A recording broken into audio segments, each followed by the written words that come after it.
बहुत बहुत स्वागत है आपका। Thank you very much for coming to the session. तो आज की प्रैक्टिस हम शुरू करते हैं। देखिए, आज के सेशन में हम करेंगे कॉन्वर्सेशन की practice. So I will be sharing my screen with you. मैं अपनी स्क्रीन आपके साथ में शेयर कर देता हूं।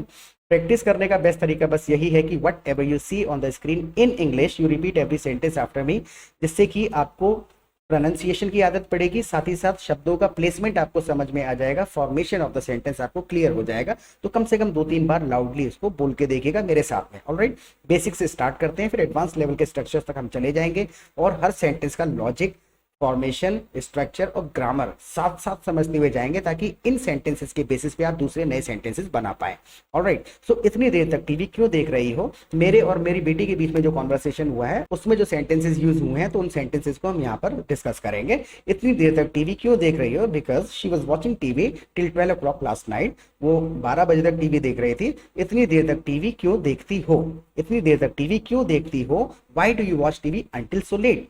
Why do you watch TV until लगा दिया जब मैंने, तो मैंने सिर्फ टाइम पे इंडिकेट कर दिया है कि why do you watch TV until so let. जब तक बहुत देर ना हो जाए तब तक टीवी क्यों देखती रहती हो? Why do you watch TV until so let. अगर सिचुएशन में मैं बात कर रहा हूं किसी से, तो अंटिल लगाना भी जरूरी नहीं है। राइट, अगर मैं उससे उसी टाइम कहता तो मैं इतना भी कह देता, why do you watch TV so let. लेकिन इसका मैं हिंदी मीनिंग निकालूंगा, why do you watch TV so let, तो मीनिंग कुछ और भी निकल जाएगा। लेकिन नेचुरली किसी ऐसी सिचुएशन में हम कह देते हैं why do you watch TV so let, और वो सही है, कॉमनली यूज्ड है। What the point? तो हिंदी मीनिंग नहीं निकालना है किसी भी सेंटेंस का। Look at the next sentence now. कहाँ ज्यादा टाइम हुआ है? शी रिप्लाइड, उसने मुझे कहा कहाँ ज्यादा टाइम हुआ है। 2-3 तरीके से कहेंगे, लेकिन इन सारे शब्दों का ट्रांसलेशन नहीं करेंगे, क्योंकि ये सारे शब्द ट्रांसलेट करने की कोशिश करेंगे तो फिर सेंटेंस बनेगा नहीं, मजा नहीं आएगा। इट्स नॉट सो लेट, यानी कि उसने मुझे कह दिया इट्स नॉट सो लेट, यानी कि ज्यादा टाइम नहीं हुआ है। और उसको खुद को सरप्राइज अगर दिखाना होता कि कहाँ ज्यादा टाइम हुआ है, मुझे तो पता ही नहीं चला। Is it really so let? Is it really so let? जितना आप बता रहे हैं, is it really so let या फिर इट्स नॉट सो लेट। उसने अपना ओपिनियन दे दिया, कहाँ ज्यादा टाइम हुआ, it's not so let. What the point? Now घड़ी की तरफ देखो, 12 बज रहे हैं। मैंने उसको कहा कि घड़ी की तरफ देखो, 12 बज रहे हैं। Look at the clock, it's already 12 AM। रात के 12 थे ना। Look at the clock, it's already 12 AM। इसको दूसरे तरीके से भी आप कह सकते हैं, look at the time. Time देखो, look at the time, it's already 12 AM now. बस ये आखिरी सीरियल है, इसके बाद टीवी बंद कर देंगे। उसने रिक्वेस्ट करी कि बस ये आखिरी सीरियल है, इसके बाद हम टीवी बंद कर देंगे। देखिए, 2-3 तरीके से इसको स्ट्रक्चर किया जा सकता है। जस्ट दिस लास्ट शो, देखिए just this last show, then we will turn off the TV. पूरा सेंटेंस हो गया जस्ट दिस लास्ट शो। जब उसने कहा just start just this last show, तो उसने रिक्वेस्ट करी कि मुझे ये देख लेने तो जस्ट दिस लास्ट शो। अगर यहाँ इस सेंटेंस को हम दिस से स्टार्ट कर दें, this is just last show, तो उसने ओपिनियन दिया है कि ये आखिरी शो है, उसके बाद बंद करूंगी। This is just last show and we will turn off the TV then, या फिर जस्ट दिस लास्ट शो कि ये आखिरी शो देखने दो हमको, हम टीवी उसके बाद बंद कर देंगे। तो एक शब्द के आगे पीछे करने से कुछ सिचुएशन में बिल्कुल ही मीनिंग बदल जाता है। तो वर्ड्स का प्लेसमेंट सीखना बहुत ज्यादा जरूरी है। तो ये प्लेसमेंट आएगा कैसे? जब आप इनको लाउडली बोलेंगे ना, तो आपको खुद से रियलाइज होगा कि हाँ यार, ये शब्द मैं आगे पीछे कर रहा था या मिसिंग था। तो लाउडली बोल के प्रैक्टिस करना बहुत ज्यादा जरूरी है। Now look at the next sentence. Mehreen, TV तुरंत बंद कर दो, सीरियल का क्या है? ये तो पूरे दिन आते ही रहते हैं। मैंने उसको कहा कि टीवी तुरंत बंद कर दो, सीरियल का क्या है? ये तो पूरा दिन आते ही रहते हैं। तो मेहरीन इज हर नेम, उसका नाम है मेहरीन। तो Mehreen, turn off the TV right away. देखिए, turn off the TV right now, right away, right now दोनों सिमिलर हैं, बस थोड़ा सा फर्क है। राइट नाउ थोड़ा सा जो है फॉर्मल है, और राइट अवे थोड़ा सा कैजुअल है। Mehreen, turn off the TV right now, या फिर Mehreen, turn off the TV right away, बिल्कुल अभी बंद कर डालो। What is the point of watching this? देखिए, सीरियल का क्या है? अब यहाँ पर जो मैंने ये सेंटेंस कहा है ना, सीरियल का क्या है, तो मेरा सीधा से बताने का तात्पर्य यही है ना कि यूजलेस है, इसका क्या फायदा है देखने का। हाँ, तो लॉजिक समझेंगे ना, अगर समझ जाएंगे हिंदी में हम कह के आ रहे हैं, तो इंग्लिश बहुत इजी हो जाती है। So what's the point of watching this right now? What's the point of watching this? It just keeps running all day long. ये तो पूरा दिन चलता ही रहता है। So Marin, turn off the TV right away. What's the point of watching it right now? It just keeps running all day long. ये तो पूरा दिन चलते ही रहते हैं। तो फीलिंग को हमें एक्सप्रेस करना सीखना है, तो बहुत ही इजी है इंग्लिश। इंग्लिश में हमारे पास 15-20 ऑप्शंस होते हैं एक चीज को एक्सप्लेन करने के। अगर हम हिंदी का लिटरल ट्रांसलेशन बनाने की कोशिश करेंगे तो एक ऑप्शन होता है, और वो भी ऑप्शन कई बार सिचुएशन के हिसाब से सुटेबल नहीं होता है। So just don't connect these two languages together, बिल्कुल भी इन दोनों के बीच में कनेक्शन नहीं बनाना है। Look at the next sentence now. बचा हुआ सीरियल स्कूल से आके यूट्यूब पर देख लेना। मैंने उसको एक सजेशन दिया कि बचा हुआ जो सीरियल है वो स्कूल से आके यूट्यूब पर देख लेना। तो you can watch remaining part of this serial you can watch remaining यानी बचा हुआ, you can watch remaining part of this serial on YouTube after returning from school. You can watch remaining part on YouTube after returning from school. तो this serial use करना भी बहुत ज्यादा जरूरी नहीं है। You can watch remaining part on YouTube after returning from school. School से आके बचा हुआ सीरियल अब तुम यूट्यूब पर देख लेना। Now look at the next sentence, जल्दी सो जाओ, रोज स्कूल के लिए लेट हो जाती हो। अब इसके पीछे क्या था, ये शब्दों का अगर ट्रांसलेशन करेंगे तो फीलिंग नहीं जाएगी। मेरी फीलिंग क्या थी उस वक्त, मैं इस पूरे सेंटेंस को इंग्लिश में लिखते हैं फिर मैं आपको समझाता हूँ। जल्दी सो जाओ, रोज स्कूल के लिए लेट हो जाती हो। Come on try to sleep early, यानी कि जल्दी सोने की कोशिश करो। Come on try to sleep early, you always end up getting late for school. यानी एंड अप का मैंने यहाँ पर जो इस्तेमाल कर लिया, तो मैंने इसमें कई सारी चीजें इंडिकेट करी हैं कि तुम पहले लेट सोती हो, फिर लेट उठती हो, और उसके बाद में आखिरकार नतीजा क्या निकलता है, तुम लेट हो जाती हो। एंड अप इंडिकेशन जाहिर होगा, खुद समझ रहे होंगे। एंड अप यानी जो नतीजा निकलता है इन सब कुछ करने का, तुम लेट हो जाती हो। Come on try to sleep early, you always end up getting late for school. अगर मैं सिर्फ शब्दों को इस्तेमाल करूं, इसमें ये सारी चीजें भावनाएं ना भरूं, तो इसको इस तरीके से भी आप कह सकते हैं, come on try to sleep early, you always get late for school. Late हो जाती हो हमेशा, लेकिन you always end up getting late for school, क्योंकि ये सब कुछ तुम जो करती हो इसकी वजह से रिजल्ट क्या आता है, आउटकम ये आता है, you always end up getting late for school. Now look at the next sentence, मैं तो रोज टाइम पे तैयार हो जाती हूँ। मैं तो रोज टाइम पर तैयार हो जाती हूँ। I always get ready on time.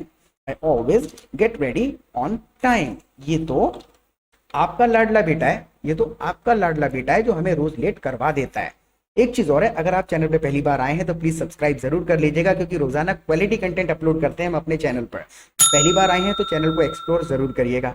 और आप हमारी लाइव क्लासेस भी अटेंड कर सकते हैं हमारे एप्लीकेशन पर। लाइव क्लासेस का फायदा क्या होगा, सबसे पहले तो हम आपको अपने कम्युनिटी में, अपने ग्रुप में ऐड करेंगे, जहां पर आप through out the day chatting करके, फोन पे बात करके दूसरे पार्टिसिपेंट्स के साथ प्रैक्टिस कर सकते हैं। You will find your kind of people there. अपने तरीके के लोग आपको मिल जाएंगे जो इंग्लिश में बात करना चाहते हैं, सीखना चाहते हैं, प्रैक्टिस करना चाहते हैं। दूसरा, जब हमारे लाइव सेशन होते हैं, डाउट क्लियरिंग सेशन, वहां पर छोटे छोटे कंसेप्ट्स, डाउट्स हम क्लियर करते हैं कि एक सेंटेंस को कितने तरीके से कहा जा सकता है, एक वर्ड के कितने मीनिंग हैं। तो जब आपके छोटे छोटे कंसेप्ट्स क्लियर हो जाएंगे ना, तो थोड़ा कॉन्फिडेंस आ जाएगा and you will start speaking English fluently and confidently, क्योंकि आपने खुद से सेंटेंस नहीं बनाया होगा, वो सेंटेंस आपने किसी दूसरे से सुना होगा।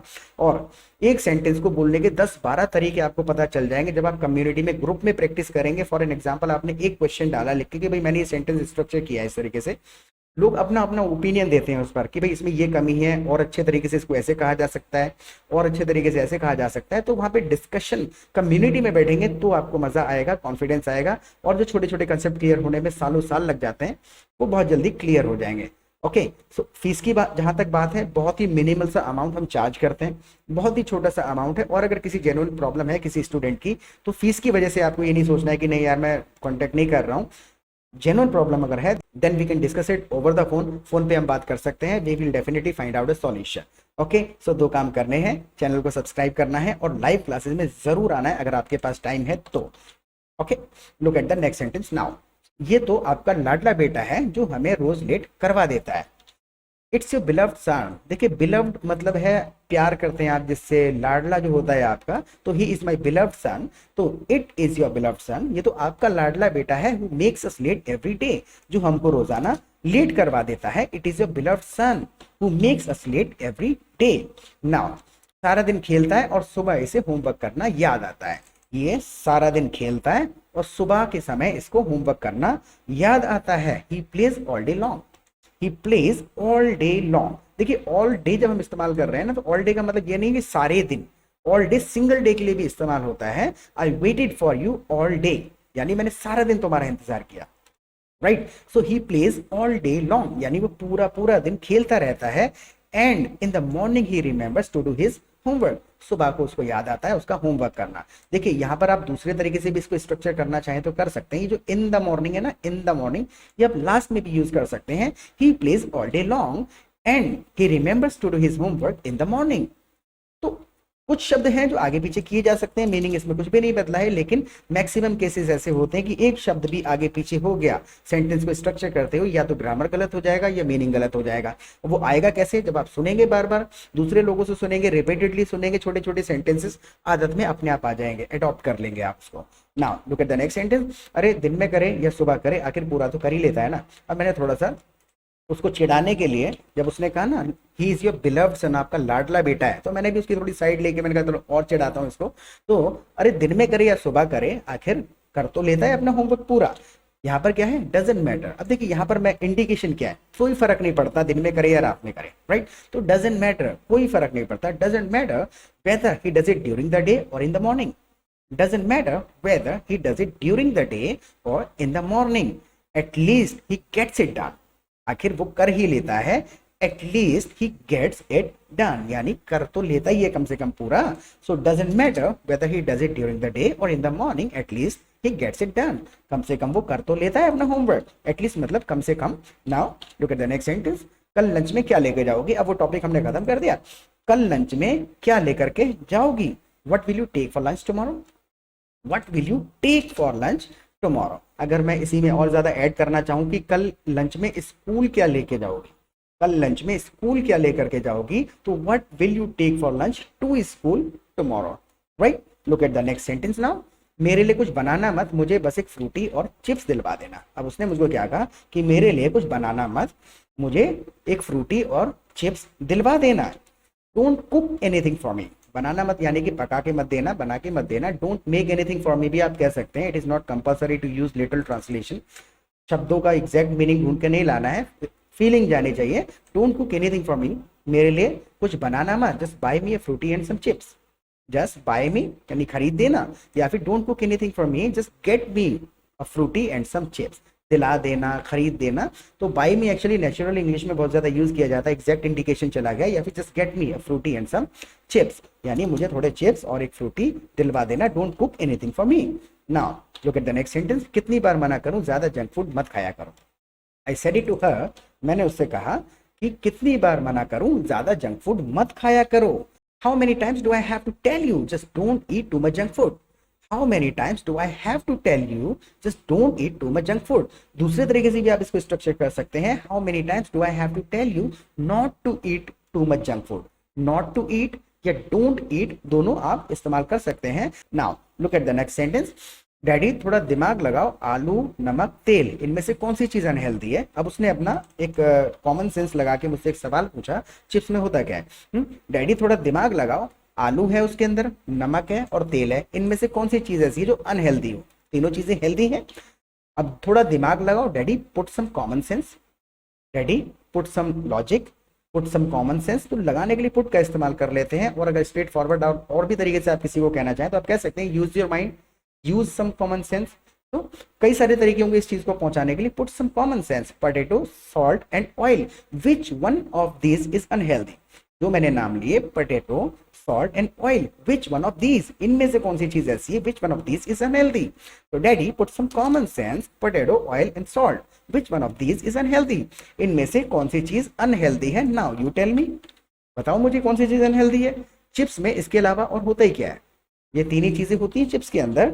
What else is there in chips except this? आप इसको except this ना बोल करके इतना भी कह के छोड़ सकते हैं, what else is there in chips, यानी कि चिप्स में और इसके अलावा क्या होता है, जो मैंने पहले शब्द बोले हैं potato, oil and salt, what else is there in chips, या फिर except this है इसके अलावा और क्या होता है, what else is there in chips except this, इसके अलावा और पोटैटो चिप्स में होता ही क्या है। Now look at the next sentence.